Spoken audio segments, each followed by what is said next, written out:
நமக்கு எதையெல்லாம் ரொம்ப பிடிக்குமோ அதை வைத்துத்தான் இறைவன் நம்மை சோதிப்பார். ஏன்னா அது இல்லாமலும் நம்மால் வாழ முடியும் என்ற பக்குவத்தை நமக்கு கொடுப்பதற்காகத்தான். எந்த உறவெல்லாம் உண்மையானதுன்னு நினைச்சோமோ, எந்த நட்பு மாறாமல் நம்ம கூட கடைசி வரை இருக்கும் என்று நினைச்சோமோ, ஒவ்வொன்றாக நம்மை விட்டு போகும். கசப்பு கொடுத்துக்கிட்டே இருப்பாரு. ஒரு நிலையில் அந்த கசப்பில் ஒரு இனிப்பின் சுவை தெரியும். அந்த கசப்பின் சுவைதான் நம்மை பக்குவப்படுத்தியிருக்கும். நடந்ததும் நடந்து கொண்டிருப்பதும் இனி நடக்க போவதும் இறைவனின் செயல் என்று புரிய ஆரம்பிக்கும்.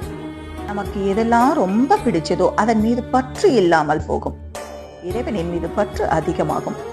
அந்த நிலையில் ஈசனை சரணாகதி அடைந்து உடலும் மனமும் அமைதியுற்று மௌனத்தின் ஆழத்தில் கேட்டால் உனக்குள் இருக்கும் ஆன்மா நிச்சயமாக பேசும். அதுதான் உனக்குள் இருக்கும் சிவம்.